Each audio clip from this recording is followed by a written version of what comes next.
Build it up. Build up those waste places. I'm like, No doubt. So with that, building up those waste places, those desert places, man, and restoring the generations, man. With that,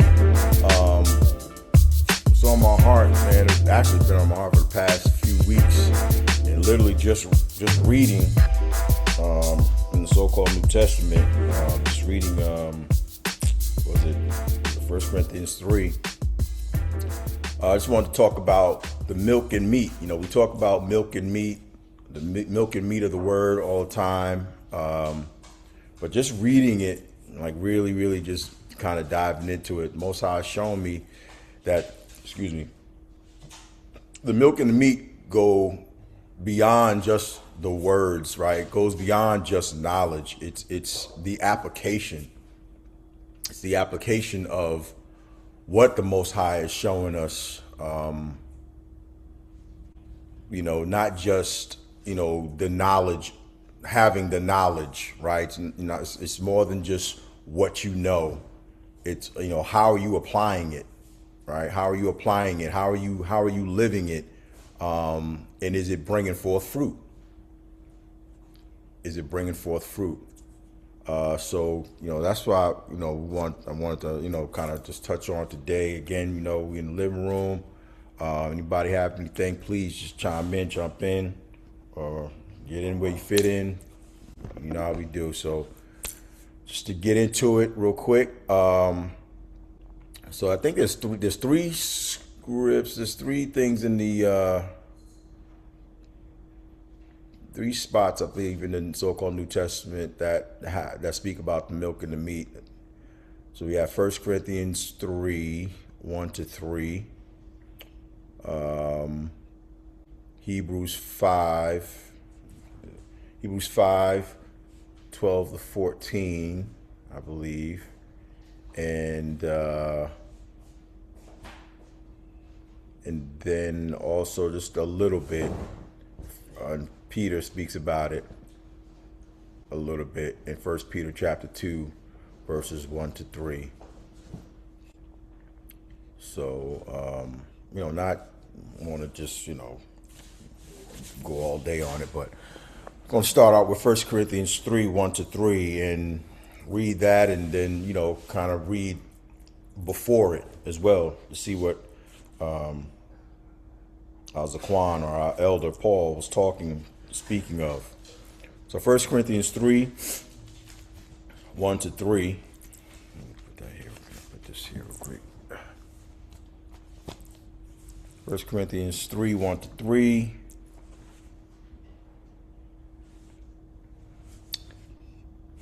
Reads, "But I, brothers, could not address you as spiritual people, but as people of the flesh, as infants in Mashiach. I fed you with milk, not solid food, for you were not ready for it. And even now, you are not yet ready, for you are still of the flesh. For while there is jealousy and strife among you, are you not of the flesh and behaving only in a human way?" So just to kind of summarize what's taking place, or what's being said, just in those three verses. Like I said, we're going to read past that, and we're going to read before that as well. Just to summarize that, Paul is telling these the Hellenized Yashara'al of Corinth, and those who are, listening, that he couldn't speak to them as spiritual people, but as fleshly, as infants. Right? He gave them milk when he gave them basics, because they weren't ready for it. And then he says, even now, they're still not ready, since their jealousy and quarreling show that they're still walking according to the ways of man. Right? So it kind of maps to, spiritual maturity measured by their conduct. Right? So factionalism is that cliquishness and, what is it? That cliquishness, that self-seeking, dissension, discord, or whatever. That factionalism and their rivalry are proof that they haven't yet digested anything beyond the basics, if you will. Okay, and to understand, right, if you really want to get technical, we fit into all of this, right? This is, so-called New Testament. This is after Mashiach is gone, ascended, and we also now are part of, diaspora and scattered and all of these things. And again, just like we were speaking about, not last week, I think it was the week before, just speaking about, who Paul and the people in the so-called New Testament were speaking to. We know the target of the message is Yashara'al, right? The coming back and getting them familiar with, Mashiach and the example of Mashiach and what he did, but also for those in the midst of the assemblies where Paul went to. It talks about he went to the synagogue, and synagogue just means, congregation or assembly. So even in the midst of the assembly, we know others are coming in and listening. I gave the example to my son, just think of it how even now, right? Anytime that, so-called copper people, so-called black people get together and we gather this now, whatever, such and such, the other nations or other people, or they always want to know what we're doing, or they try to, break it up, or they want to come in the midst and see what's going on. So it's the same thing when these gatherings were taking place. I'm sure these other people, other nations, things like that were coming in the midst to see what was going on, to hear what was taking place, this and that. So you have those that were yoked, and you have those that would just hear it and go their own way. But again, if you're coming in the midst and you're yoking, right? Remember, the text tells us there's one law, one instruction to the homeborn as well as the foreigner. So if you're yoking, you're looking to do exactly what it is we're doing. You can't, if you're of the other nations, you can't just continue to hold on to your own traditions and your gods and all of these other things that you want to, do whatever. You're now yoking to that which the Most High has given. So just to make that clear. So we are within this realm of being spoken to as well. So, Paul is saying he couldn't speak to them, as spiritual because they were still in the flesh. And so we're going to read a little bit of what he's talking about, before he gets to this, these three verses right here, as far as, the basics, the milk, and what he's talking about and why he couldn't even speak to them as spiritual people. How are they still in the flesh? Right. And he said, you still desire the milk. You still desire the basics. You haven't gotten past that yet. So let's see what he's talking about. Let's see. Let me start. Where should I start? I'm going to start at I'm going to start at 1 Corinthians chapter 1. And start 1 Corinthians chapter 1, but I'm going to skip around a little bit because I don't want to prolong. 1 Corinthians chapter 1. So we're talking about the milk and the meat. It's more than just having the knowledge. Dang, my allergies starting to act up again. All right, so 1 Corinthians chapter 1, starting verse 1. It says, Paul, called by the will of the Most High to be an apostle of Mashiach Yahushai and our brother Sosthenes, to the assembly of the Most High that is in Corinth, to those sanctified or set apart in Mashiach Yahushai, called to be saints. Okay, called to be saints. So we know who's called to be saints. There's precepts for that. Together with, just like we were talking about before, together with all those who in every place call upon the name of our Adonai, Yahushua Mashiach, both their Adonai, their master, and ours. Grace to you and shalom from the Most High, our Father, and Adonai, Mashiach Yahushua. Let's skip down to verse 10. down to verse 10. I appeal to you, brothers, by the name of our Adonai, our master, Yahushua Mashiach, that all of you agree. Okay. So this right here, this first bit right here is key to what Paul is talking about as far as, you're still desiring milk, right? You're not even ready yet.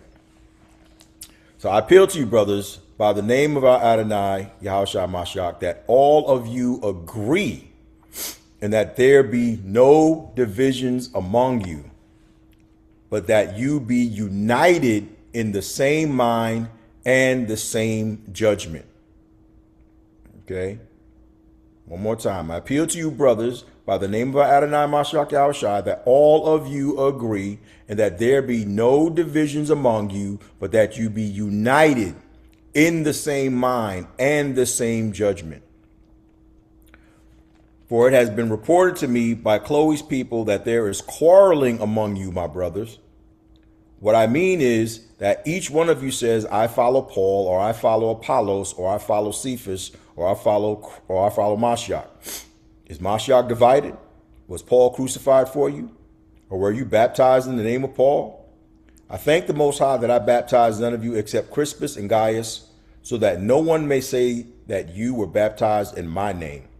I did baptize also the household of Stephanus. Beyond that, I do not know whether I baptized anyone else. For Mashiach did not send me to baptize, but to preach the gospel, and not with words of eloquent wisdom, lest the burden of Mashiach be emptied of its power. I don't like to say cross. Okay. So just in that from that 10th verse, his desires that we all agree. Now, again, I always speak to this because, our people, we always asking, or why, we're not on one accord. We're not, this or that, we're constantly quarreling about, a feast days, such and such and such and such and such. And I always go back and say, okay, understanding what has taken place, right? Understanding that we've been scattered to the four corners of the earth, understanding that we are, we're in so many different places under so many different, what's the word I'm looking for? Under so many different authorities and perspectives, right? Even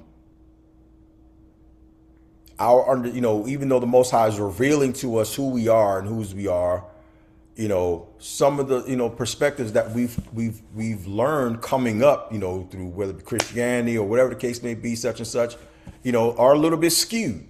Right. There's still some blockages, even as much as the Most High is revealing unto us and we're learning. There's still some things there that are, skewed by, certain perspectives that we have learned. Right. How we're measuring the truth and this and that or whatever. So, unfortunately, the text doesn't tell us that once we awaken, that we are all going to be in agreement with everything. It doesn't say that anywhere. And if it does, and I haven't seen it, please somebody enlighten me. But I have not seen where the text says that we're all going to be in agreement, with everything. His desire is that he's saying, I appeal to you, right, that all of you agree. Because to be honest with you, the text says, I can't remember exactly where it says, there is no private interpretation. There is no private interpretation at all. The Most High is saying one thing to a nation of people, right? He's saying one thing to a nation of people. So I know you have people that say, well, my understanding is this, and my understanding is this, now, whatever. I get that, but we have to really change our mindset and, to like when we're reading, when we're meditating in this text, we have to change the mindset and not individualize the text, if that makes sense, right? Because the Most High is not speaking just to Myron. The Most High is not speaking just to Danny. The Most High is not speaking just to him, or, you know what I'm saying? The Most High is speaking to an entire nation of people. Everything that's being said in here, okay, unless he is just, straight up, in places where, he did speak to, Ezekiel, or he did speak to Moses, or whatever the case may be. But even then, it was for the benefit of the nation. So when we're reading this text, it's not to individualize. When we're reading and meditating in the text, we're reading it. What is the Most High saying to the nation? That's how we need to meditate in it. That's how we need to receive this. What is he saying to the nation? And me personally, this is just me. I believe if we honestly do that, we'll stop individual, because again, the perspective that we've received from the churchianity and all of these things is to individualize. As long as I'm good, we golden. But this is not for that. Like I said, the target of the message is for the restoration of Yashara'al, right? To show us our history, to for our learning, for our for our benefit, to change our ways, to return back to the Most High, and for those that yoke now to change what they're doing and come up under that umbrella as well. So we can't read the text and individualize it. The text is not for necessarily the individual, but it's for the individual to now take these things and apply it to the benefit of the nation. That makes sense.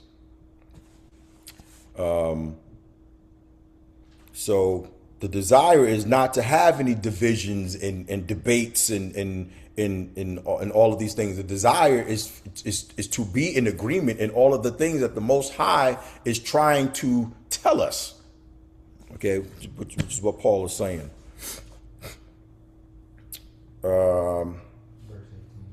Verse 18. Anybody have anything to add to that, or anything? All right. So verse 18.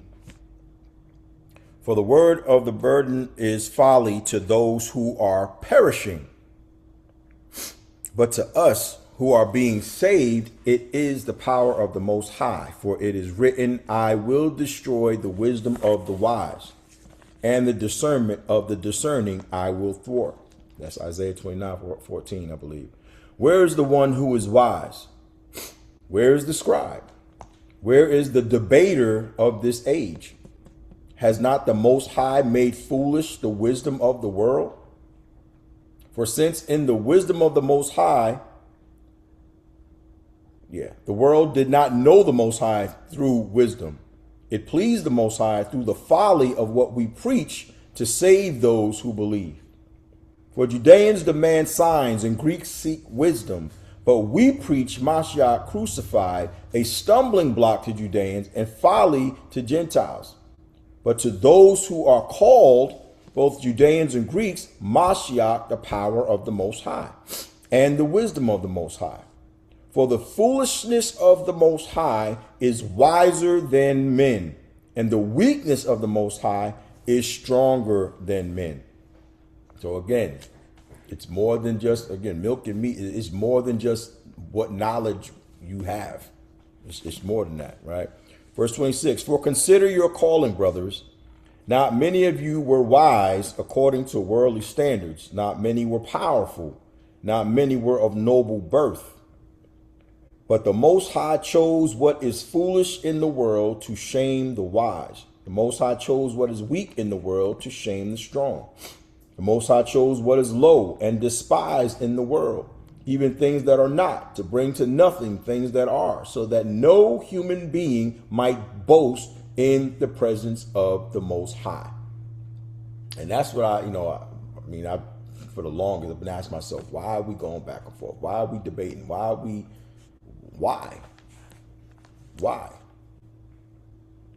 Let's, I know Danny and I, we've spoken this before, but why don't we just make the main thing the main thing? Make the main thing, fear the Most High, keep his commandments, which is the whole duty of man. Right?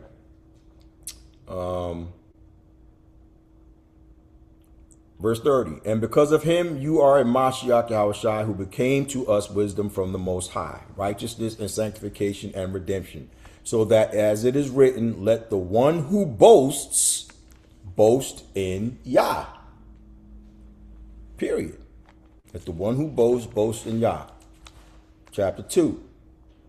And when I came to you, brothers, did not come proclaiming to you the testimony of the Most High with lofty speech or wisdom.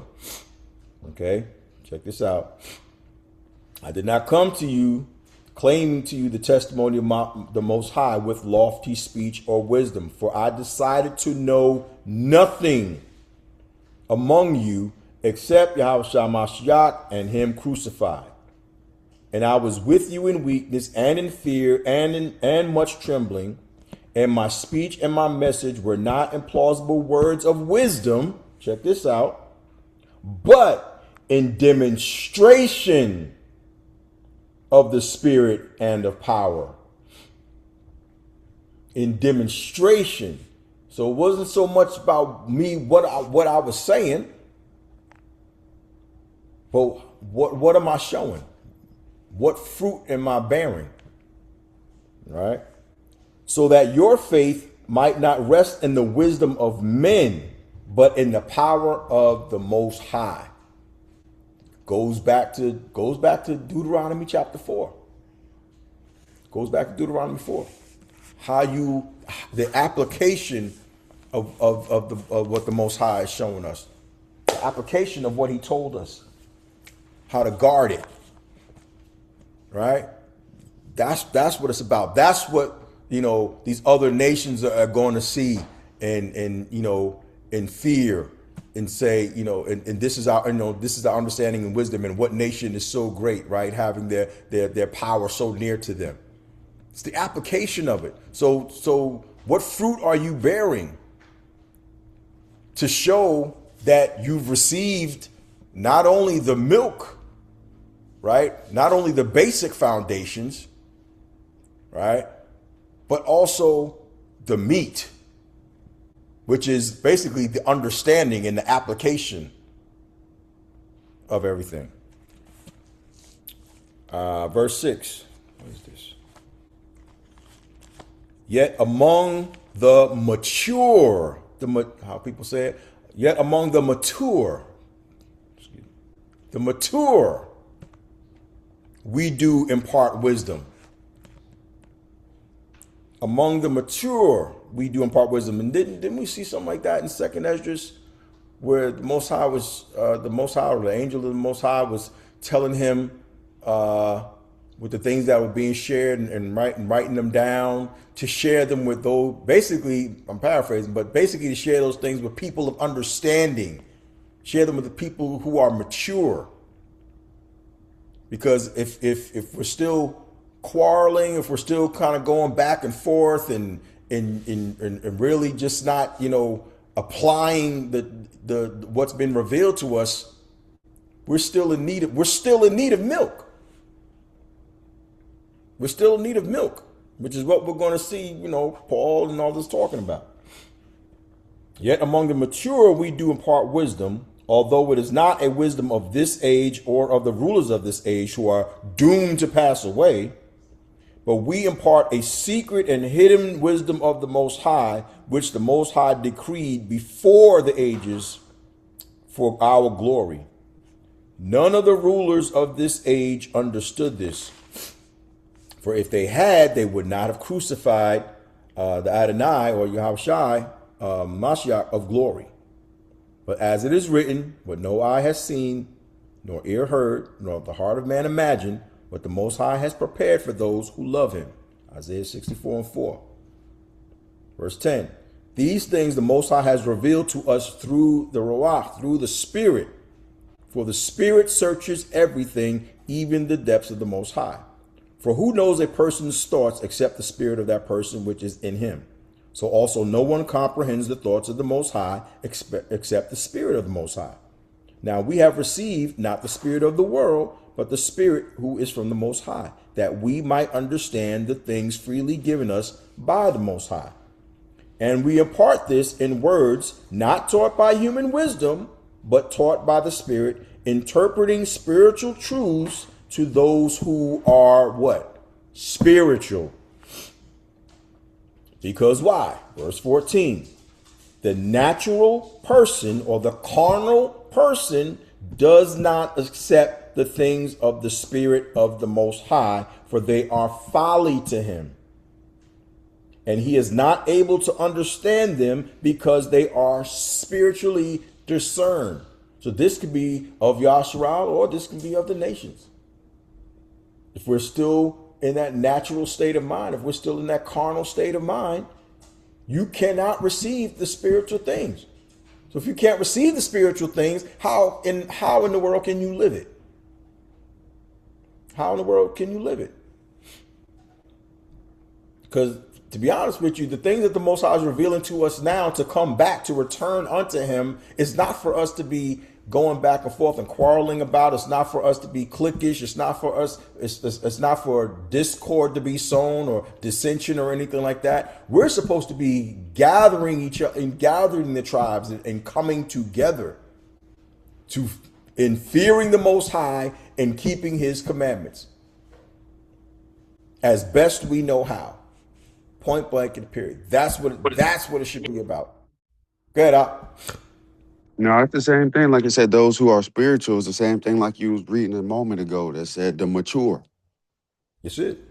That's exactly right. Those ready for strong meat, as you, a lot of times, like you said, people individualize. I gotta, you know, I'm trying to think of an example, but God told me I ain't got to do this or whatever.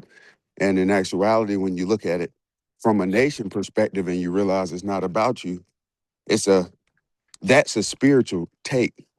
That's maturity. That's eating meat. That's application, like what you saying. Exactly. Exactly right. I mean, when you think about it, man, just going back and think about our Zaquania, man, our elders, right? When Daniel was praying, and I was literally listening to something last night about Daniel 9 and that prayer that he prayed. When Daniel was praying, Daniel wasn't praying for himself. You go back and read Daniel 9, right? And the prayer that he prayed, Daniel wasn't praying for himself. He was praying for the nation. He was praying for the nation.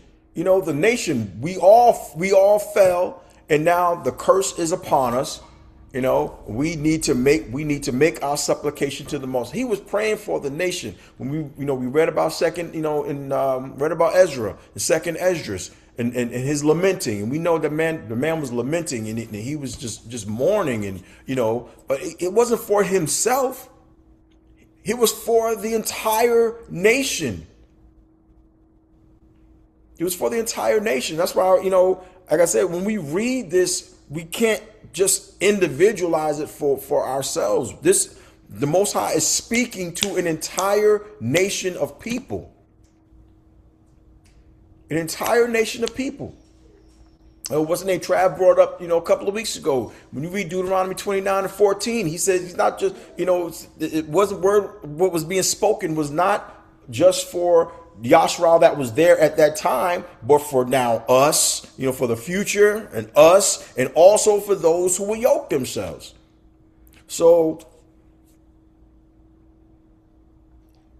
again, it's not an individualized thing. We still on this individualized thing. So people, start reading these things and they start heaping up knowledge and this now, whatever. Now I know this, or I've discovered this, and now, and then is a debate. Well, this is wrong and that's wrong, and we need to be doing it like this, and y'all not doing it this way, so we can't rock with y'all, and we can't. That ain't it, man. That's not what the Most High wants for us. Ak, you got something?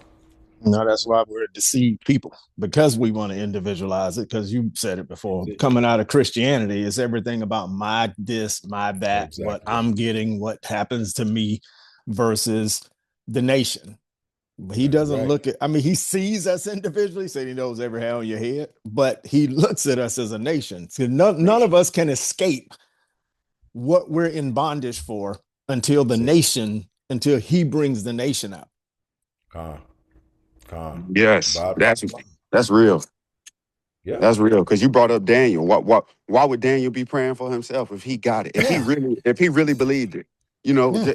If you really believed that it was a team game, you wasting your time on an individual perspective.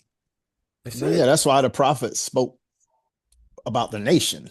They weren't That's it. speaking about themselves. They weren't going to Yah saying, let me become this or do this. It's about the nation. Right. They were sent About the to nation. get us back on track That's after the it. division, with Solomon.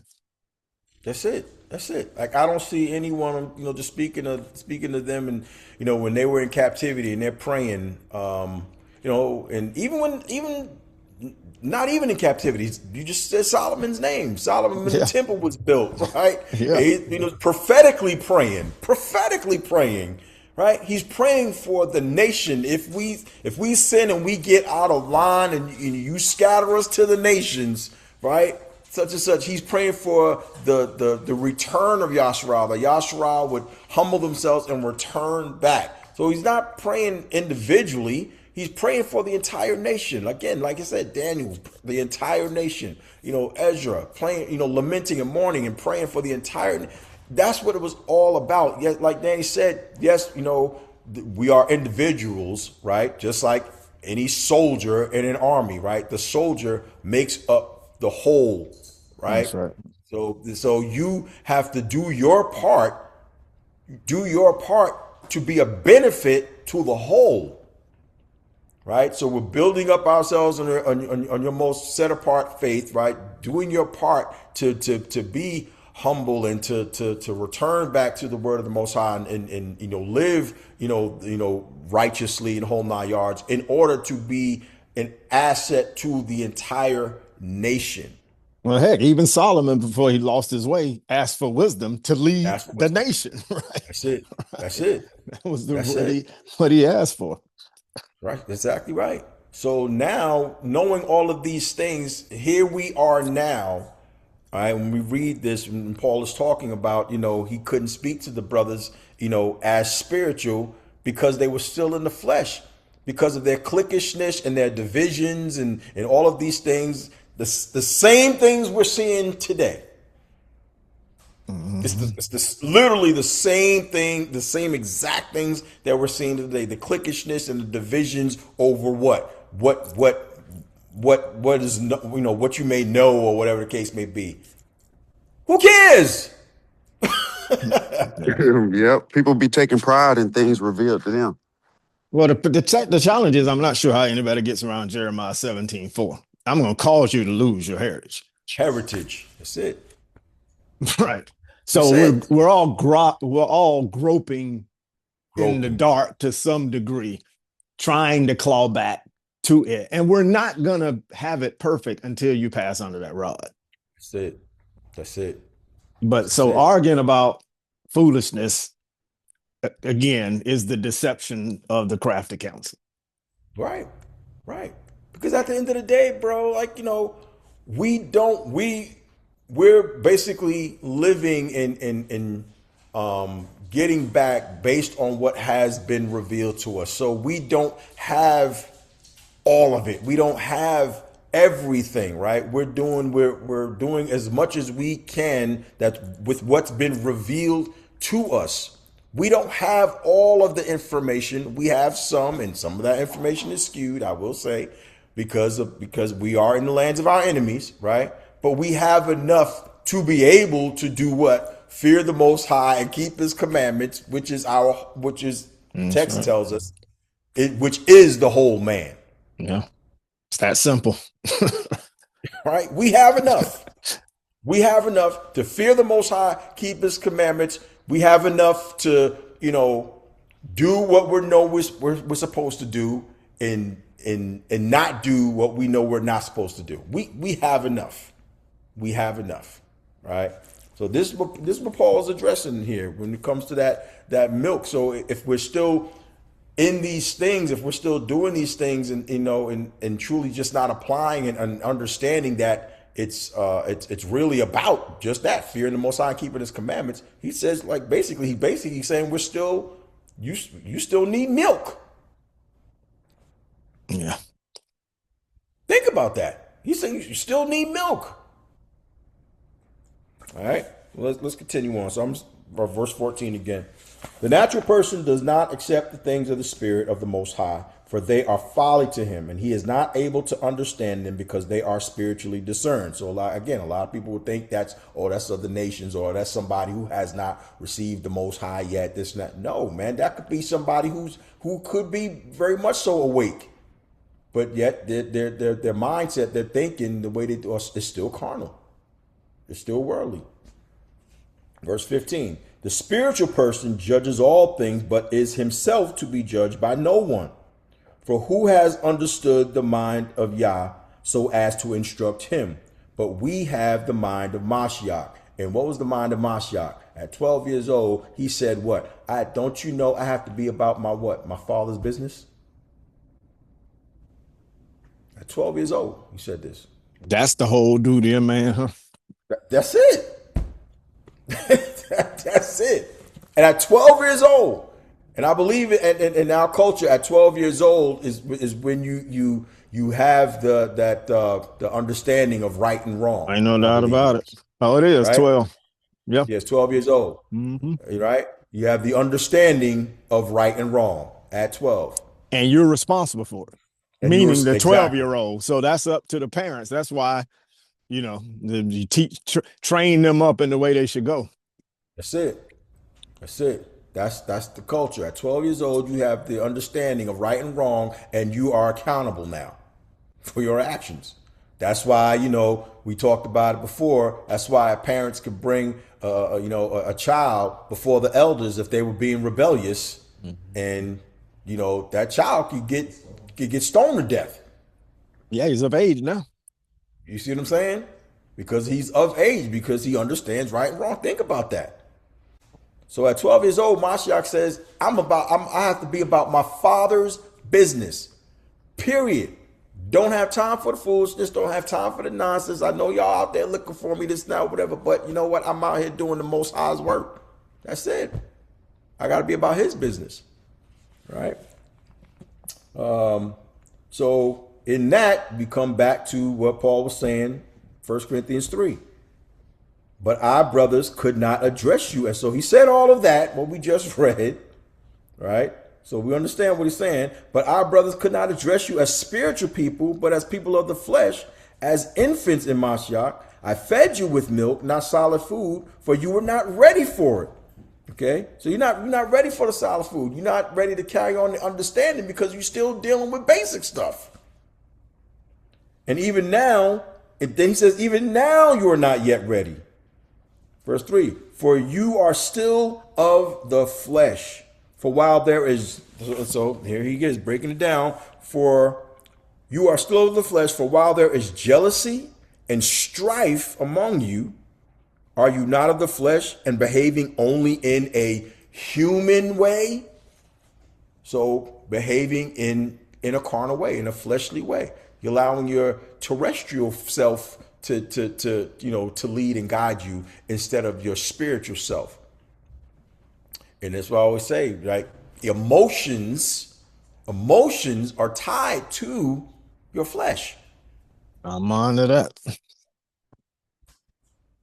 Well, people say, well, isn't emotions part of us, this now, whatever? Again, understanding is we are spiritual people. We're wrapped up in this terrestrial cocoon because of what? Disobedience. Right? We're wrapped up. That's the war. That's why the flesh and the spirit are always warring against each other and this, now, whatever. Because we're spiritual people. The spirit, wants to bust up out of this terrestrial cocoon, but we're trapped here. We're trapped here because, basically, like I said, our folks, we did it to ourselves, right? Our folks disobeyed the Most High, and here we are trapped in a terrestrial cocoon in the midst of our enemies. He basically gave us what we wanted. You wanted to be fleshly so much. You wanted to be in the midst of of these other nations so much. Let's see how it works out for you. And here we are. Okay, so now these things are being revealed to us for us to understand what's taking place and what is happening, and it's up to us now to discipline ourselves and return back to the original. Yeah, man, it's like Spider-Man, man, when he had got into that black suit, man, you gotta rip that black off. Gotta rip that symbiote off, man. Yeah, you gotta rip that off. See, he wanted it at first, man, until he realized, man, I gotta get this off. Gotta get it off. Gotta get it off. And yes, it just as with anything, right? As with anything, it takes discipline. It takes discipline, but we have the blueprint. We have it. But I mean, how much of it are we willing to apply? Again, are we measuring the are we measuring the truth by the perspective we've been given, or are we going to measure the perspective we've been given by the truth? Well, unfortunately, it's the first. Exactly. Overarchingly, but yes, we're trying to get to the second. That's exactly it. We're still, so even, with, our eyes, our eyes being uncovered and our ears being unstopped, we're still trying to measure the truth by the perspective we've been given, because, okay, this is what we've been born in and this now, whatever. And we're still, no. I'm going to use a Matrix again. It's like the scene in the Matrix where Neo knew he was in the Matrix, got pulled out of the Matrix, and then he said to Morpheus and them when they were trying to build him back up, "Why do my eyes hurt?" And he said, right. Morpheus said, "Because you never used them before." Yep. And that's where we sit. You know what I'm saying? Not everybody here, but a large part of us sit there because we're still playing the tape in our head as to what we've been taught prior to, which is fleshly versus the spiritual side. That's it. And we're still tapping into those emotions and this now, whatever. Look, at the end of the day, I'll be the first one to say, and I always say it, I'll be the first one to say that it's not easy. I'll be the first one to say it. When this has been all that you have known, and now your eyes, your eyes have been open, your ears have been open now, and Most High has us trying to get back to the truth and to our culture, right? You're trying to learn a culture that you have not known at all. Because it reminds me of that verse in I think it's Judges, where there was a generation that grew up not even knowing the Most High because the previous generation hadn't taught it to them. So we're that sounds familiar. Exactly. So here we are. We don't know anything about the culture other than what the Most High has been revealing to us by His Spirit. I mean, Mashiach said it, the Spirit, He's going to bring all things back to your remembrance, right? To reveal the truth to you, reveal who you are, whose you are, and those things that you need to do in order to return to the Most High, right? Again, that's what repentance is. Repentance is not just saying, "Oh, I'm sorry." Repentance is returning back to. So we're, a lot of us are still trying to measure the truth by the perspective that we've kind of grown up in. When we have to flip that. Now you have the truth here, and you have to measure everything by the truth. Like Psalm 119 was the first one, 142 says, "Thy righteousness is an everlasting righteousness, and your instruction, your word, your law is the truth." Everything has to be measured by that. That is the standard. Yeah, Doc, I saw you come off mic. Yeah, no, I lost my train of thought. It'll come back to me in a second. Go ahead. Okay, yeah. When it comes back, yeah, just come in. Just interrupt me, man. So Paul, 1 Corinthians 3, just to finish off what he's saying. "But our brothers could not address you as spiritual people, but as people of the flesh, as infants in Mashiach. I fed you with milk, not solid food, for you were not ready for it, and even now you are not yet ready. For you are still of the flesh. For while there is jealousy and strife among you, are you not of the flesh and behaving only in a human way? For when one says, I follow Paul, and another, I follow Apollos, are you not being merely human? And we do. We have that we have that cliquishness now. We have it now. We have it now. No, it's about following the Most High. We follow the Most High. Point blank in the period. We follow the Most High.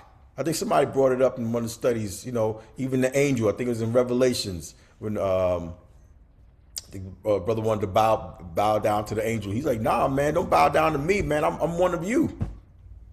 I'm a brother just like you. Don't bow down to me. It's the Most High we worship. It's the Most High we're following. Verse 5. What then is Apollos? What is Paul? Servants through whom you believed, as Yah assigned to each.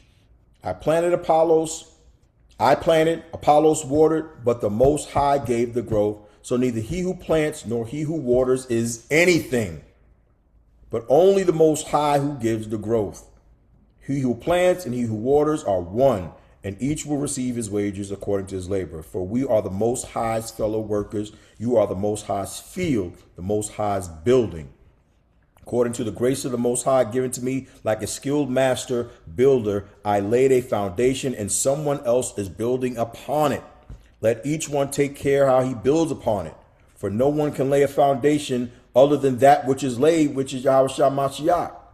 Right? Now, if anyone builds on the foundation with gold, silver, precious stones, wood, hay, straw, each one's work will become manifest, for the day will disclose it, because it will be revealed by fire, and the fire will test what sort of work each one has done. If the work that anyone has built on the foundation survives, he will receive a reward. If anyone's work is burned up, he will suffer loss, though he himself will be saved, but only as through fire. Right? So, let me skip down.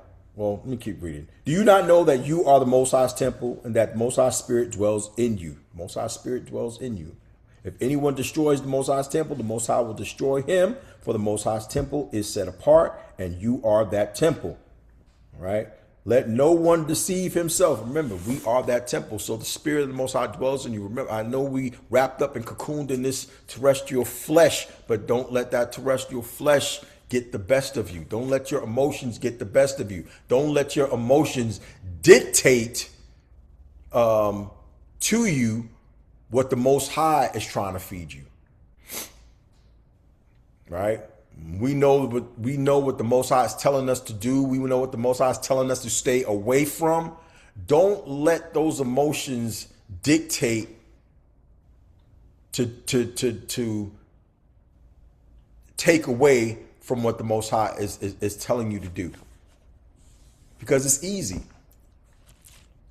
We know that, the temptations will come through family members, will come through friends, it will come through all types of things. There's always distractions going to be thrown, in the midst. Always going to be distractions.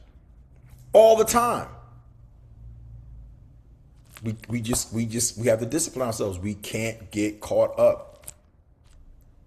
There's going to be distractions, even amongst the brethren. There's going to be distractions. But we have to be discerning to not get caught up. We have to be discerning to not get caught up in the battles and in the debates and in the carnal carnal aspect of man. Those carnal things. We have to always be what's the word I'm looking for?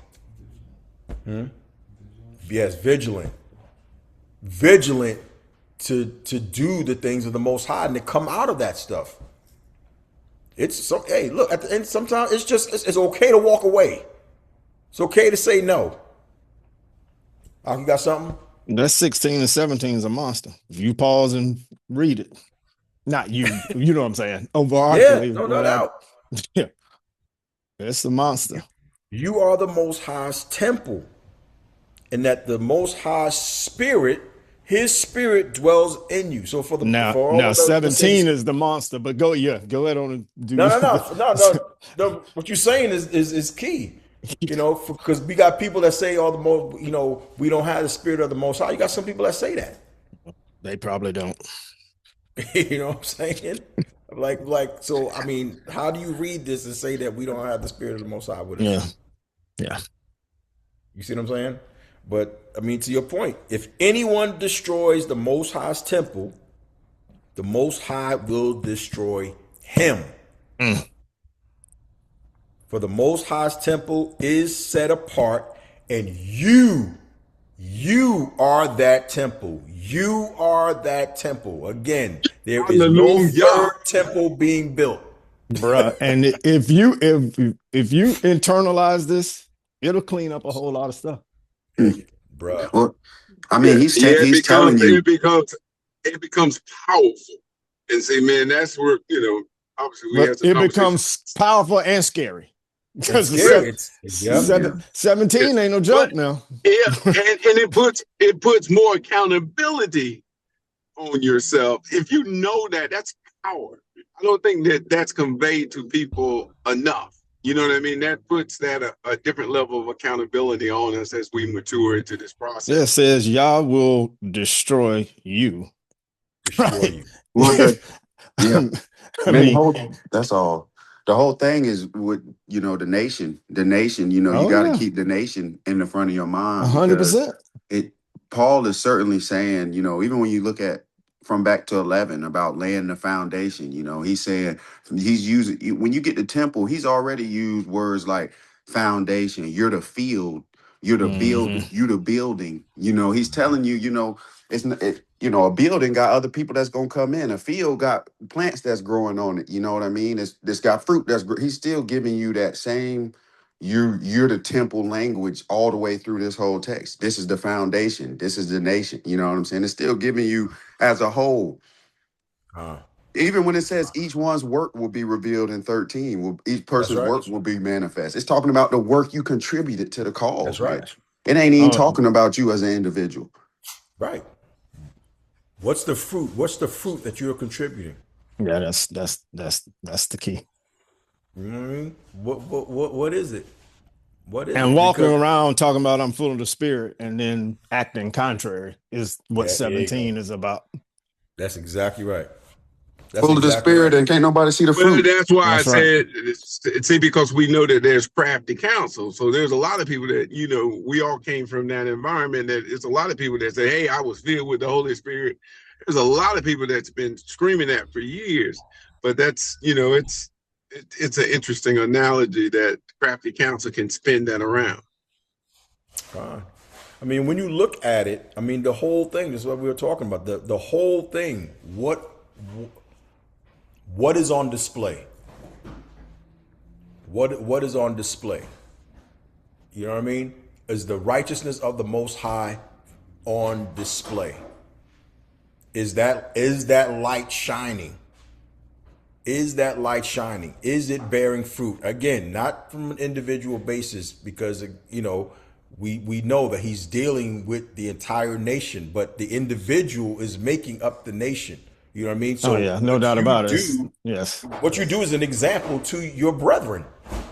Well, we have to do our part to make the nation lightable, for lack of a better word. Right. Right. Because Myron can be on 10,000 kilowatts and I'm on 0. Ain't nothing happening. Ain't nothing happening. Exactly right. Mm-hmm. Right. That's right. It is a team effort. How about that? And that's why discipline is so prevalent. Because y'all can't have you walking around thinking that everybody gonna see you doing something incorrect and wearing his name. That's why discipline, if it wasn't about the nation, if it was just about you as an individual, that's why all them verses say, Yah wish none shall perish, man. So that means if whoever is representing, I got to keep correct. Mm-hmm. And that's why he also says, shake the dust off your feet. I'm going to be upfront with you. I know that ain't comfortable for people. But the reality of it is sometimes we waste too much time on people who don't want to be where they are. So, I mean, you know what I mean? So then of course, I'm going to shake my dust off your dust off the feet, my dust off the feet and keep it moving because we got others who are other dry bones who want to awaken. That's it. The other laborers. Exactly. That's it. And to be honest with you, even with that, right? Shake the dust off your feet and keep moving because there are other laborers that are prying for the harvest. You know what I mean? That desire to be those laborers for the harvest. And not to say that the ones who, at that time, are not receiving won't receive. They could receive in their own time. You know what I mean? Yeah. Because now whatever's been given, they're accountable for. Yes. You see what I'm saying? They're accountable. So maybe that's not the time for them, but not for you to waste your time at that particular moment. Exactly right. Keep it moving. You don't necessarily plant and water it at the same time. And you know what I'm saying? Or reap the harvest at the same time. Yeah, well, let's go back to that part where he said that, shake the dust off their feet. It would be worse for them, and I'm not reading, but it would be worse for them than Sodom and Gomorrah. Sodom and Gomorrah. Yeah, so it's almost like he understands that there will be people, but you at least, if they didn't welcome you, you at least followed his instruction, and it sounds like y'all got the rest of it. You know what I mean? Yeah. Well, it'll be worse. It'll be worse because just like Sodom and Gomorrah, he warned you. He sent somebody and warned you, and you didn't listen. That's why it's worse.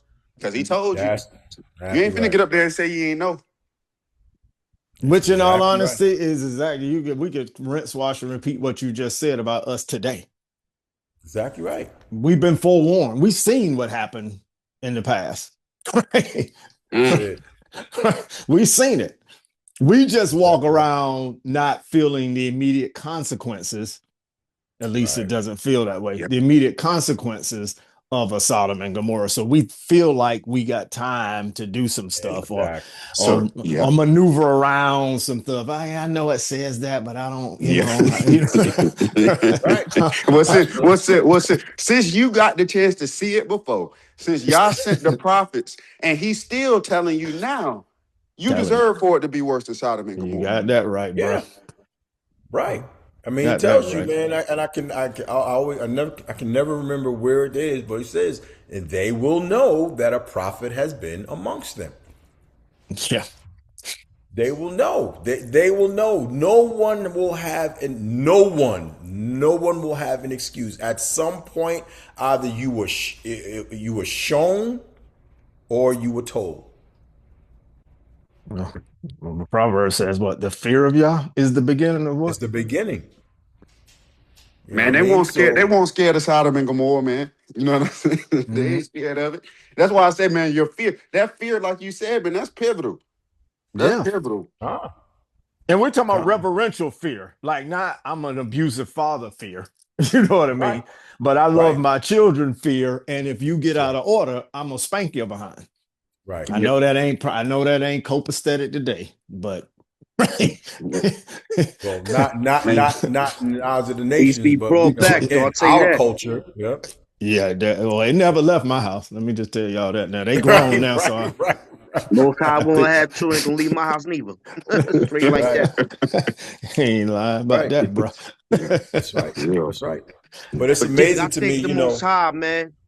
I just real quick. I just want to thank the Most High for what's coming forth here, man. I just really enjoy, us as a brethren just gathering, man, and just building, man, and how it really truly sharpens iron to one another, man, and it really brings forth that reflection in the mirror to look at you where you at, what you need to be doing, and how you need to be accountable on all realms, on yourself, showing forth fruit. And just really examine the situation, how you deal with people, how you go about things, the whole 9 yards. So I just think the Most High. Just want to add that to y'all, man. I love and appreciate each and every one of y'all. Y'all keep doing what y'all doing. It's always provoking me, putting fire in my bones to show and prove what I need to do in the Most High. Not be boasting on anything, but what I'm trying to say, it's just provoke you to get in that place. You know what I mean? And really keep accountable, keep that fear and that straight and narrow path in the Most High.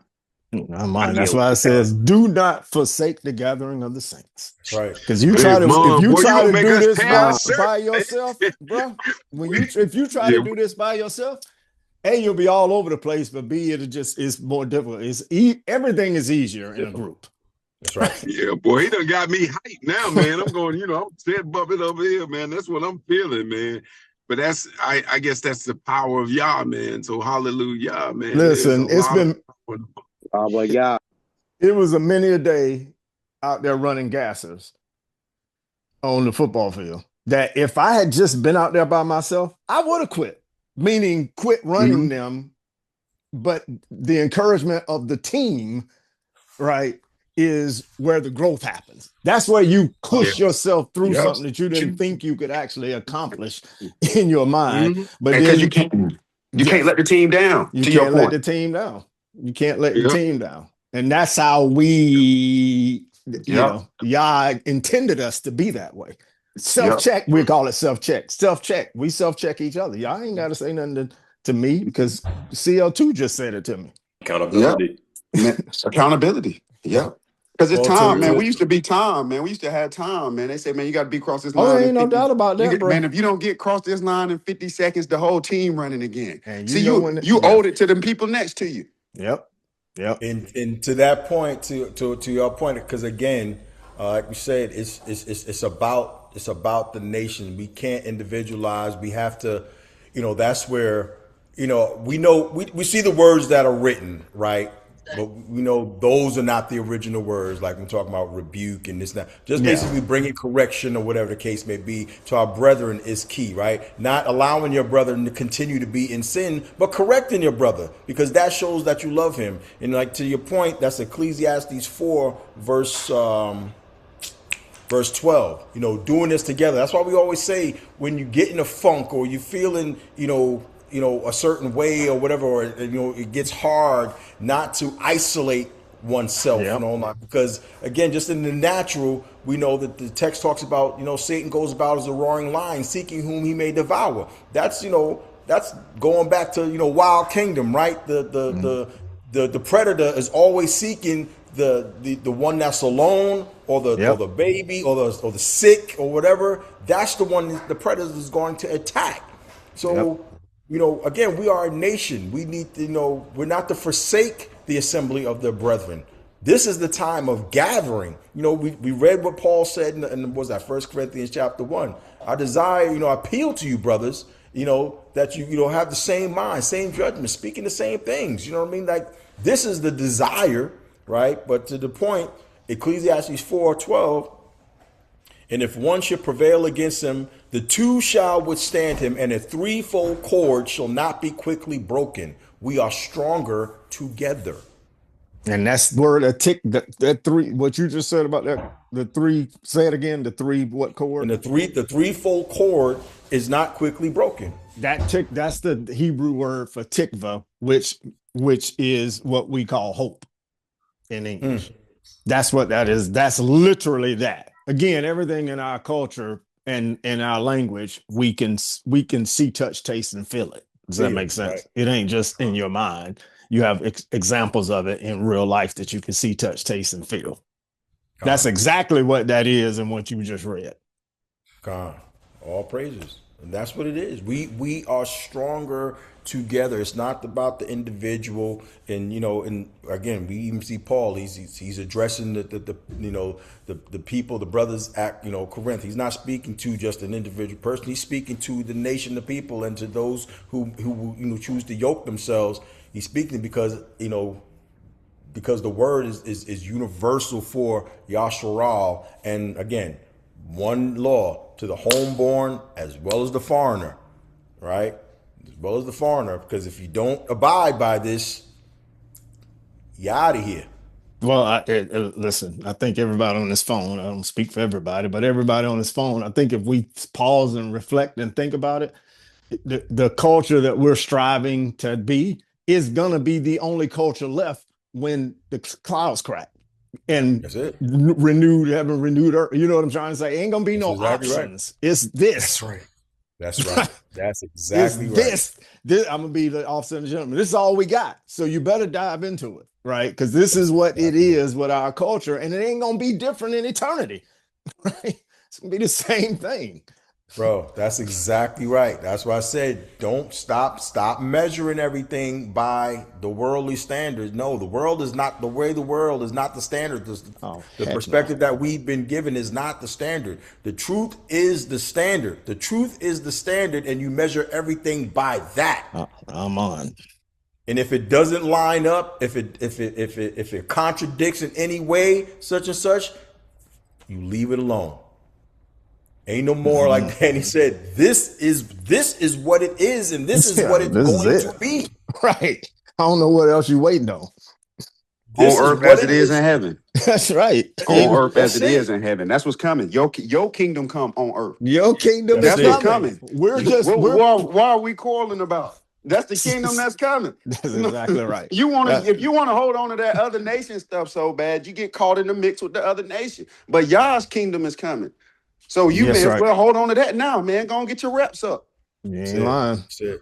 So that's why even the mindset, everything has to shift. It's not about how much knowledge you have and this and that. Whatever. First of all, whatever knowledge don't even come from you. Knowledge comes from the Most High, I'm from the Most right? High. And if you have, and if you're not, and if you're not applying that knowledge, purposefully, if it's not bearing fruit, then what is it? It's in vain.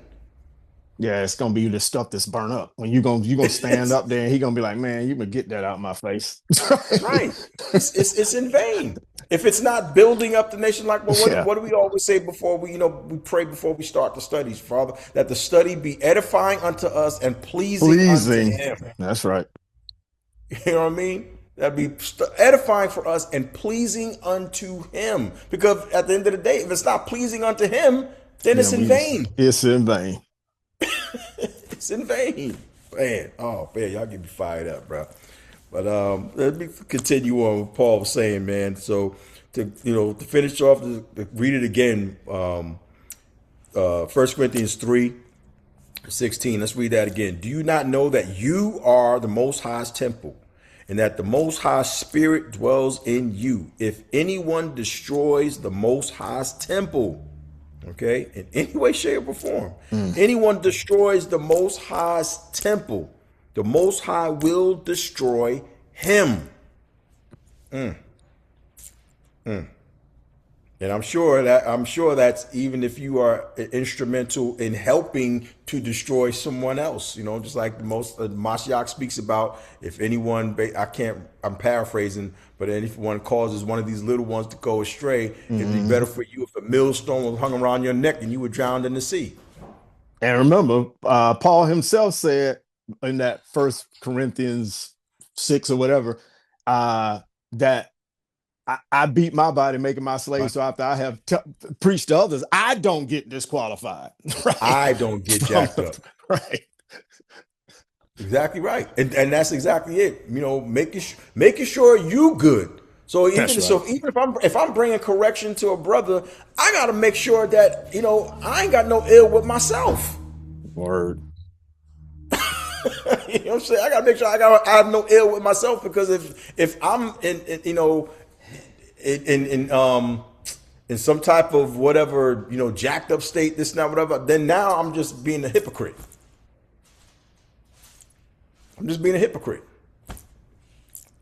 So verse 17, if anyone destroys the Most High's temple, the Most High will destroy him. For the Most High's temple is set apart, and you are that temple. Again, be in the world and not of the world. Okay. Verse 18, let no one deceive himself. If anyone among you thinks that he is wise in this age, let him become a fool, that he may become wise. Think about that. Come to him as a little child, right? That's conceptually. It. Yeah. That's it. Come as a little child. If you think that you are wise in this age, let him become a fool, that he may become wise. It goes back to all that quarreling and all that strife and this and that he was talking about earlier. If we still doing that, sister, we still, bumbling around and debating and all this stuff, thinking that you got all this knowledge, so now you still need milk. What's that joint we used to hear from TikTok all the time? He needs some milk. Yo, I was just saying that to myself just earlier. You made me like a flower, big guy. He needs some milk. Oh man. Right. So let no one deceive himself. Anyone think that he is wise in this age, let him become a fool, that he may become wise. That he may become wise. For the wisdom of this world is folly with the Most High. It's folly with the Most High. For it is written, he catches the wise in their craftiness. And again, Yah knows the thoughts of the wise, that they are futile. See? So let no one boast in men, for all things are yours, whether Paul or Apollos or Cephas or the world or life or death or the present or the future, all are yours, and you are Mashiach's, and Mashiach's is the Most High. Oh wait, I thought he was the Most High, but I digress. Digress. All right. So Paul is, Paul is saying a lot, man. He's saying a lot. So again, just that humble, we talked about posture a couple of weeks ago, man. That posture before the Most High has to be so humble, and like Danny just said, as coming as that little child, desiring to be fed of the Father. Desiring to be fed of the Father. We read in Esdras, second Esdras, also, if you will subdue your own understanding, right? You will, I can't remember the whole thing, but I know the end of it says you will save yourself from death. Myron, do me a favor. Read 1 Corinthians 1:27 again. 1:27? Yeah. 1 Corinthians 1:27. But the Most High chose what is foolish in the world to shame the wise. The Most High chose what is weak in the world to shame the strong. And there's 28. He chose what is low and despised in the world, even things that are not, to bring to nothing things that are. So Does that sound no familiar? human might boast in the presence of the Most High. That's where it talks about set your wisdom aside. That's it. You need to become foolish, so to speak. You need to become foolish in order to become wise. That's it. Let your laughter turn to mourning. And yeah, think about that. Just as, even Malak Dawad prayed, right? When he was speaking in Psalm 51, a broken and contrite heart, the Most High will not despise. That's right. Right? So that's the whole thing. We need to be humble before him, accepting the chastening, accepting that we are chastened because we fell. The whole earth, the whole creation is groaning because we're out of sorts. So how are we going to come boasting in wisdom and knowledge and the whole? Think about that. Word. Think about it. Just really think about it. How are you going to come boasting in wisdom and knowledge and the whole 9 yards when the whole reason why everything is upside down is because we're out of place? We have to come in humility of the Most High to receive. Just like he says, become a fool that you may become wise. All praises. What we need to do is Romans 13. I can't remember if it's 10, 11, 12 or something where it talks about it's time to wake up from our sleep. Oh, yeah. I know exactly what you're talking about. I'm doing that off the top of my head, but I somewhere around it. And we ain't got to go there, but I'm just saying a lot of us are sleepwalking, right? Ergo easier to deceive. And we need to wake up. And again, I use that again. I'm going back to the Neo in the pod they were in. He's like, why do my eyes hurt? And he caught it after that. They said, because you never used them. So everything that you knew before was a lie. Everything. Right? And now your eyes open up. You get to see things, which that's how some frustration happens, because once you wake up, you can see things that others can't. That's it. And they'll argue with you for 15 weeks that, something that's okay. It says this, and you're going to try to tell me now that, well, it means this. No, it means what it says. It means what it says, man. It means what it says. And, just to go back with the eyes, he said the Most High said he was going to pour out upon us a spirit of deep sleep. So, that's right. You know what I mean? So right. To your point, we didn't. Here it is, we coming up in church and we're reading from these same books in the whole 9 yards and didn't know nothing, had no clue. And the reason being is exactly what we just said, because you were born in the Matrix and they programmed you to see certain things in certain ways, even though you could read the words on the page and your brain will still make it say the Trinity or something to that effect. I'm just using that as an example. Right. And it takes Yah. That's why I said Yah touches you to wake you up. Because I don't know how I got Exactly here. right. You know what I'm trying to say? Exactly right. Because I went from Exactly one right. thing to another like instantaneously. Con, And it wasn't con, nothing but the spirit of the Most High. con, con. Just like you said, man, just like with Neo, man, you know, your eyes may be hurting because you really, You honestly, never you've never used them. used it You ain't never before. even used them before. It's just playing images in front of you to think how you do it. And then he rolled by it after the thing he rolled by. He said, I remember I used to eat at that restaurant. He realized now this wasn't even real. This wasn't even real. It wasn't That's even it. real. That's it. That's it. And that's all of us. That's all of us. Just, you know, if we can get to that point, and I know it's just one verse. But I know here we talk about all the time. I know Marshall and I talk about all the time. Just fearing the Most High, keeping His commandments. If we can just get just to that, Oh my gosh, yes. just to that, because what does it say at the end? He's going to bring every work into judgment. You know what I'm saying? Everything. But just that, if we can just get to that and get past all of the other stuff, the basics, because it's more than just, like we always talk about, it's more than just wearing the tassels. It's more than just, coming through the feast days. It's more than all of that, because at the end of the day, the Most High is going to set all of that in order. There is no need to go back and forth and all of that. There is no need to just be, speaking that on a constant basis. We see it, the Most High has revealed to us. Okay, apply it to your life. Do it. However, you honor it, as long as you honor it according to the texts, not according to, not trying to make it fit whatever understanding you think you have, but honoring it according to the text. Okay, yeah, we may be on different timelines. So who cares? Yep. You're doing it. Yeah. You're Show doing up. it. Show up. All right, just show up. Just show up. But all the back and forth, if we're doing all the back and forth and this now, whatever, that's not productive. And text says we're still in need of milk.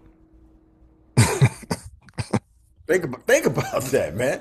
You're still in need of milk. With all the knowledge you may think you have in the whole 9 yards, you're still in need of milk because you haven't grown up from just the basic stuff yet. Okay, because to be honest with you, the meat is it's the understanding, it's the true application of what's being shown to you. That's what the meat really is.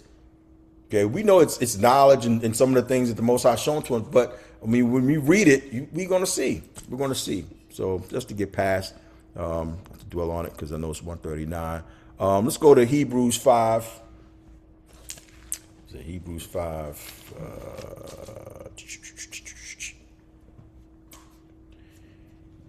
Hebrews 5. Da-da-da-da. I know the verses are 12 to 14, but I'm going to read. I'll just read from the first verse. You know how we do.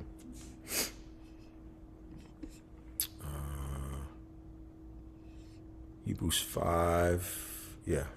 So we'll go Hebrews 5. Start the first verse, but the concentration is verses 12 to 14. So it says, for every high priest chosen from among men is appointed to act on behalf of men in relation to the Most High, to offer gifts and sacrifices for sins. He can deal gently with the ignorant and wayward, since he himself is beset with weakness. Because of this, he is obligated to offer sacrifice for his own sins, just as he does for those of the people. And no one takes this honor for himself, but only when called by the Most High, just as Aaron was. So also Mashiach did not exalt himself to be made a high priest, but was appointed by him who said to him, you are my son, today I have begotten you. Right? I think I saw him 2:7. He was talking to himself. Exactly right. Come on, they got to make it make sense. They got to make it make sense. All right, verse 6. As he says also in another place, you are a priest forever after the order of Melchizedek. Psalm 110, verse 4. Verse 7. In the days of his flesh, Yahushua offered up prayers and supplications with loud cries. Okay, so if you pay attention to this. In the days of his flesh, Yahushua offered up prayers and supplications with loud cries and tears to him who was able to save him from death. So he didn't save himself from death. Okay. To him who was able to save him from death. And he was heard because of his reverence. Verse 8. Although he was a son, he learned obedience through what he suffered. Okay, check this out. Verse 9. And being made perfect, he became the source of eternal salvation to all who obey him. I just got to stop right there. Okay, because everybody says, see, he was perfect. That's why he was able to, endure what he did. The text says, and being made perfect, because we have the wrong connotation of what perfect is. Yeah. Okay, perfect is not perfect, meaning you're going to get all of this right. Okay, that's not what perfect is. Perfect is what did he do? He endured. Right? Verse 8 says, although he was a son, he learned obedience through what he suffered. And being made perfect, meaning he endured it. He endured the suffering. He endured everything that whatever the Most High gave him to do. He endured it, right? Just those that endure to the end, the same shall be delivered, or the same shall be saved. That's what the perfect is. The enduring aspect of it, right? So, and being made perfect, he became the source of eternal salvation to all who obey him. Well, even the word became. That's it. I mean, he says he became. He became. He wasn't that already. He became that. And it says, like we said, he learned obedience through what he suffered. He endured. So again, the same goes for us. If we endure to the end, we shall be made what? Perfect. Lacking nothing. There it is. He's the example, right? If we endure to the end, we shall be made perfect. Okay. Verse 10. Being designated by the Most High a high priest after the order of Melchizedek. About this, we have much to say, and it is hard to explain since you have become dull of hearing. Verse 12. Here it is. For though by this time you ought to be teachers, you need someone to teach you again the basic principles of the oracles of the Most High. You need milk, not solid food. For everyone who lives on milk is unskilled in the word of righteousness, since he is a child. Verse 14. Hey, Big Eye. But stop. Okay, now. Well, I'm pause. I didn't mean to interrupt. I got a call. That's why I dipped off for a second. Where are you at right now, exactly? Hebrews 5. I'm at verse 14. Hebrews 5, verse 14. All right, 10-4. Yep. So verse 13 again. For everyone who lives on milk is unskilled in the word of righteousness, since he is a child. 14. But solid food is for the mature. That's their word again. Solid food is for the mature, for those who have their powers of discernment trained by constant practice. Okay, application. For those who have their powers of discernment trained by constant practice to distinguish function from dysfunction. Come on. All right. Or thawab from rye, good from evil. Thawab from rye, good from evil. Right. So again, it's about the application. It ain't about just what you know. How are you applying it? Solid food is for the mature, for those who have their powers of discernment trained by constant practice to distinguish good from evil or function from dysfunction. Again, it's like my man Ezra, the angel of the Most High told him to the things that were being told to him or shown to him, write them in the book and show them to men of understanding, those who are mature, because those who are not can't handle it.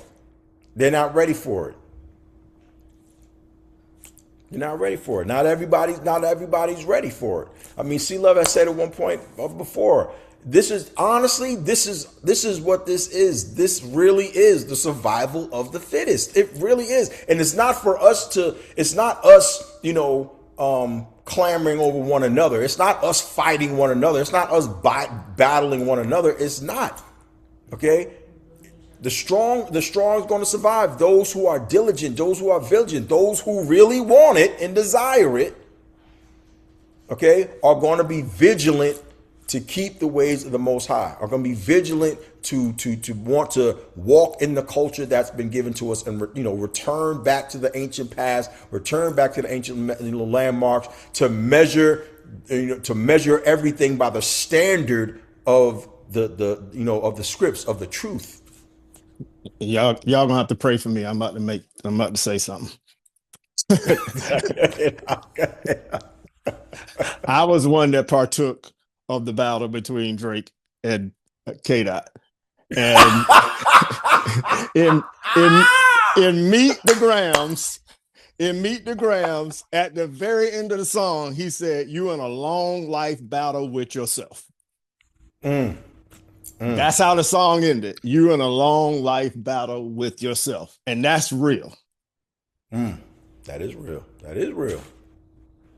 That's about as real as you can get it, man. Straight up. It's your battle between your flesh and your spirit. The spirit.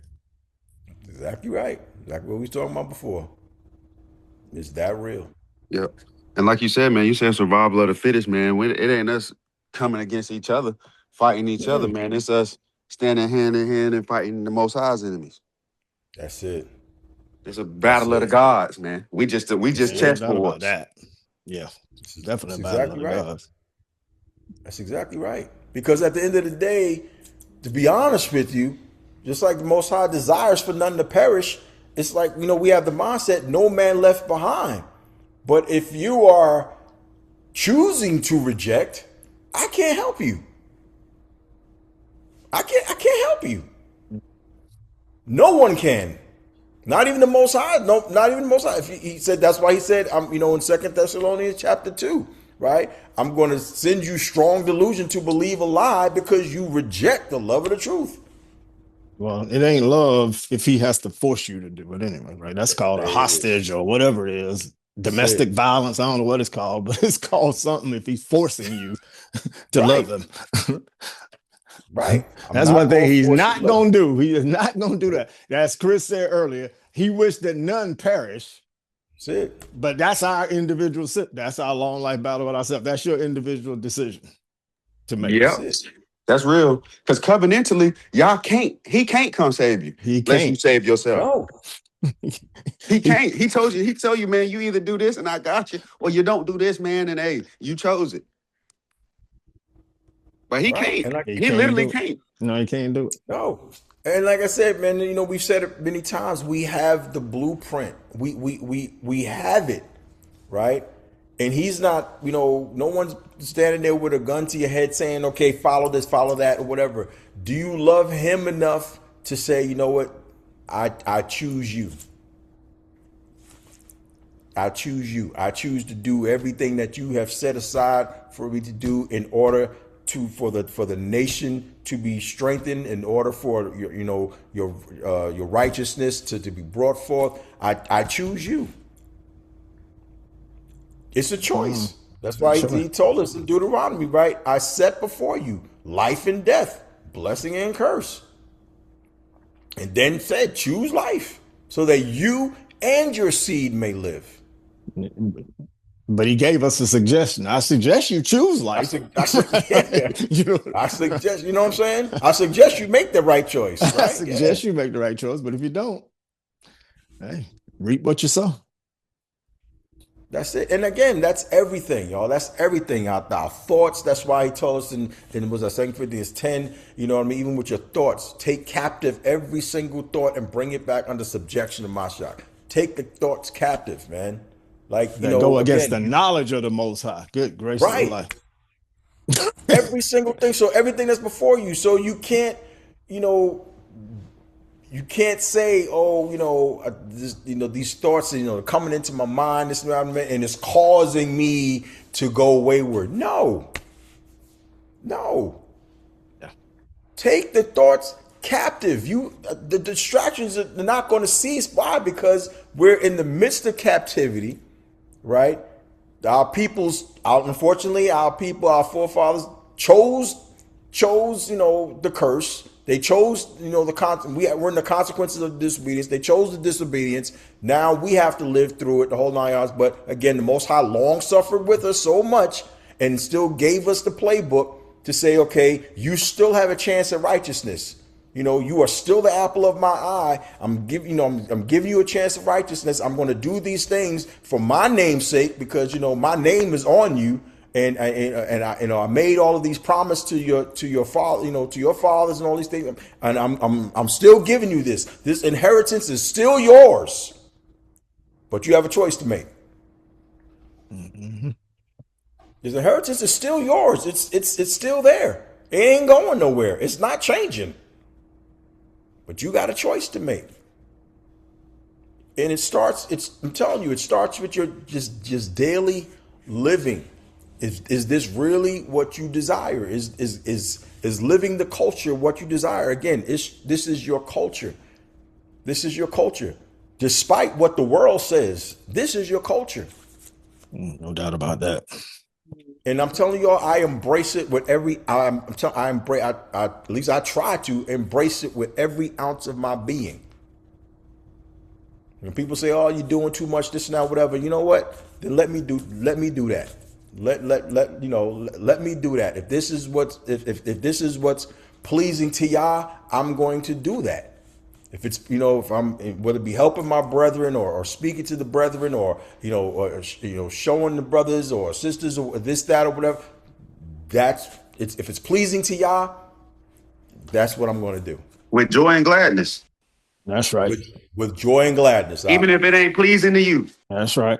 There it is. Because there's been many times it wasn't pleasing to me. Yeah. But now that's when you that's where you're really bearing fruit. There it is.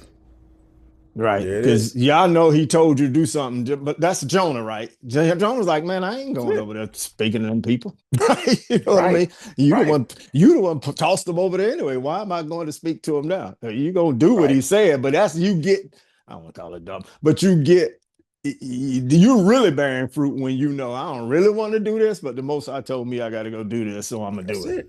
You know what I mean? And I'm gonna do it gladly, not begrudgingly. Right, not begrudgingly. Not begrudgingly. Exactly right. Because I'll be lying if I say that, there's times when I know the Most High spoke to my heart and said, Byron, I need you to do this. And I'm like, oh, man. You know what I'm saying?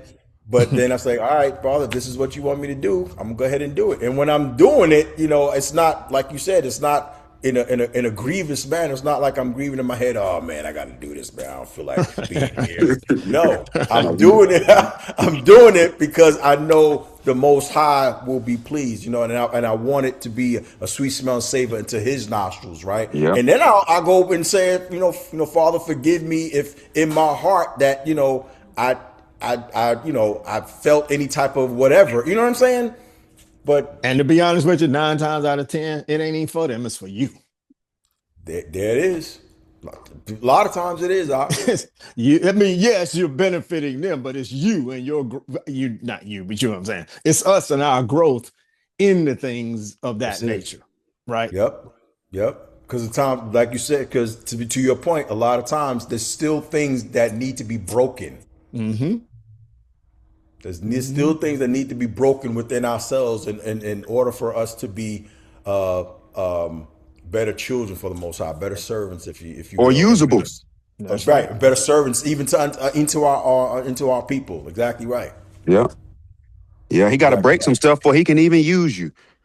And we sometimes fight against it because we don't want to do it, but you don't even know, man. If you just do it, man, it's for your good. It's for your good. For your function, 100%. For your function. Come on. Sis, you got something? I saw you come off.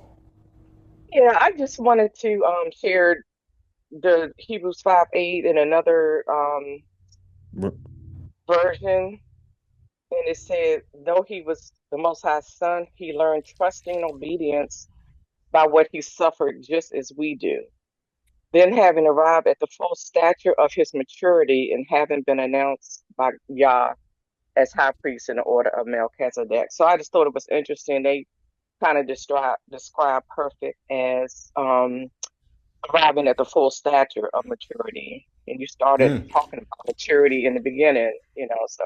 Yeah, it's like Yep. in general, it's kind of lacking. It's obviously it's Hebrew, so it can, but it's lacking nothing. And that doesn't mean, when Yeah, we say lacking nothing, the first thing we go to in our flesh is I got enough money, I got a nice house, I got this. That ain't nothing to do with any of this stuff. It's being whole and complete in whatever Yah has placed for you. That's it. That's it. That's it. Now his mission was grandiose, so he got more stuff. You know what I'm saying from that perfection. But the bottom line is, to Myron's point, I do agree with that. Once we get to the wilderness and pass on the rod, you're gonna be full and complete, lacking nothing. Lacking nothing. That's Because you won't want that's the perfection. thing of it is that you won't want anything that's not of Yah, because again, he's taken out our heart of flesh and put heart of stone and put a heart of flesh in. It's going to cause us to walk in his ways. That's the fullness of the spirit that the Mashiach had, right? He had all this. How many is it? 7, 11, whichever one it is, in the sense of the spirits of Yah in Isaiah. Oh yeah, the 7. Yep. Yeah. Right. Yep. He was complete. Complete. That's where we're striving to.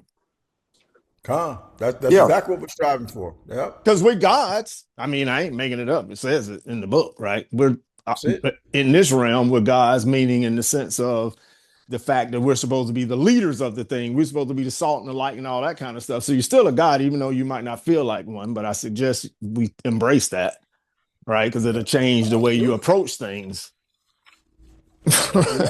Exactly right. That's what that perfection is. Like, I mean, like you say, you're lacking nothing. You've endured all that you've had to endure. Whatever that is, you've endured everything. You've endured the pain. You've endured the torment. You've endured the persecution. You've endured all of these things. You've endured this captivity. Everything that we've had to endure, right? And now, in you've been made perfect. The Most High has saw you fit to pass you under the rod and say, you know what? Well done, my good and faithful servant. Boom, boom, boom. Now you come in, fullness of the spirit. Now you act like that. You're lacking nothing. I'm on. And perfection. And in reality, that is also where I believe it comes into. That's the I know every hair on your head, right? I know the plans I have for you, because what I'm lacking in perfection, Myron might already have. Praise it. You know what I mean? So we're all different individual people, but it is the fact is that individually that growth comes, which is why Yahshua had to only have 3 in the inner circle, because other people would have talked him out of stuff. Right? Exactly right. You know what I mean? Now you shouldn't really be doing that, right? So he had the inner circle. So we all have things that are gaps until we get there, but they're not all the same gaps, because we're totally different people. That's it. Individually. Now, again, he's looking at us as a nation, but obviously the individuals, as we said earlier, make up the nation. That's it. And that's why we gather, right? That's why we gather to feed off one another, to build up one another, to edify one another. And just like Mashiach said, they will know that we are his disciples by the love we have for one another. And that love is what we're doing right now. Sharing and building and, correcting, whatever it is, in order for us to be, to bear fruit. That's it. To for that, sis. So, see love put in there, James 1, was that 2-4, right? Count it all joy, my brothers, when you meet trials of various kinds, for you know that the testing of your faith produces steadfastness. And let steadfastness have its full effect, that you may be perfect and complete, lacking in nothing. That you may be. See what I'm saying?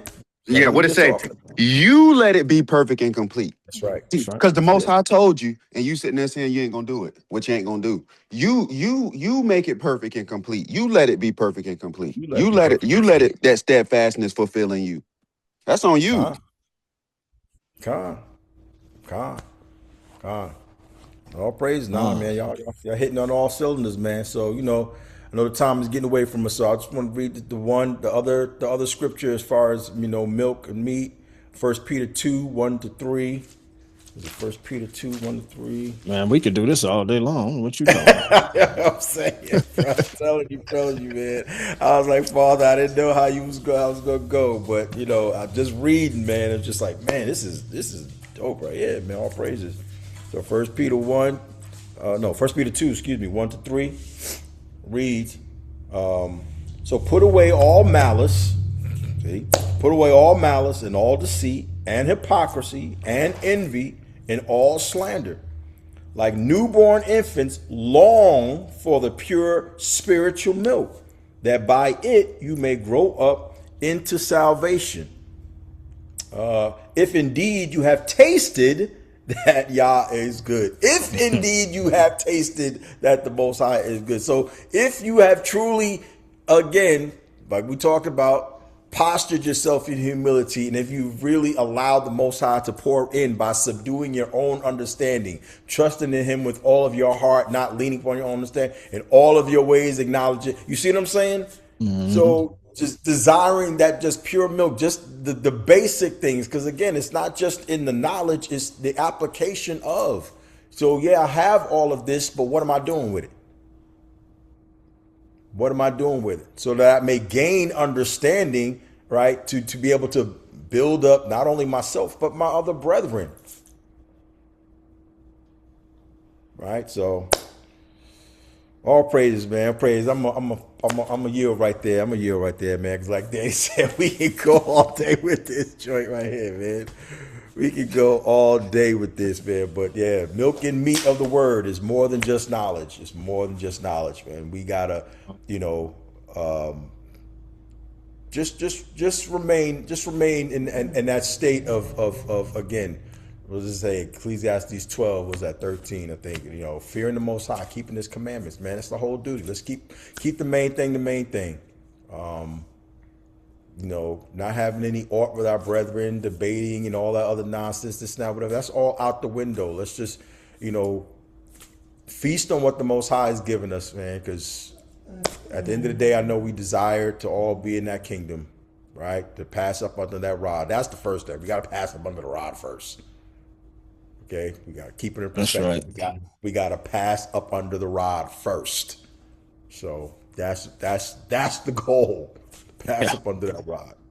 All praises. So I'm a yield right there, family. Anyone else have anything to add or questions, comments, concerns? We kill that. I mean, kill that in a good way. You know what I mean? Yeah, Definitely a mic drop, that's for sure. all praises. All praises. All praises, fam. All praises. All praises. So we look forward to, I think, Chris Trav. I think y'all on today. Are y'all on today? Yep, there it is. Yes, sir. We're on today. All right. And then we have day one study tomorrow. Yes, yes. Achad Yawam, Achad Yam Yes, study right. tomorrow. That's Day right. one study tomorrow. So all praises, man. Always fresh manner. So we're going to go ahead and close out. Close out. Oh, man. Praise. Oh, man. Today, Rabbi Yah, you are Tawab. You are good, and your mercy endures forever, Father. Again, today, Rabbi, for all things, Father, for your revelations, for your Rawah. Yah, we just, just truly enjoy just being in the presence of your Rawah. Yah, just thank you for just all things that you are revealing to us, Father. I pray that again, this has been this definitely been edifying for me. I know, and I thank you, Yah, that has been edifying for your people. Pray that just truly just blesses us and continues to go with us, Father. And I pray that it is all honorable in your sight, Father. I pray that our lives may be that sweet smell and savor into your nostrils, Father. And I pray, Father, that again, just us here in the living room, and as well as your people scattered to the four corners of the earth, Father, that you just continue to strengthen us where we are weak, prop us up on every leaning side, Father. We continue to pray for the return of Yashara'al unto you, Father, in spirit and in truth, Father, being postured before you in all humility and subduing of understanding, Father, that we may receive ha'amat, we may receive the truth, Father, and walk in it purposefully, Father. Again, being intentional to do all things as unto you, Father. We continue to give you all praise, honor, and glory in your most holy name. And now unto you, who is able to keep us from falling, who is able to present our souls faultless before your throne with exceeding joy. To the only wise, Alahayim, be glory, majesty, dominion, and power, both now and forever. In your most holy name, man of HaMashiach, Yahushai, Hallelujah, wa Aman. All praises. All praises, family. Halak Bashalam. Walk in peace. Love y'all. Enjoy the rest of y'all day, family. Love y'all. Shalom. Yeah, that means that we'll see you there.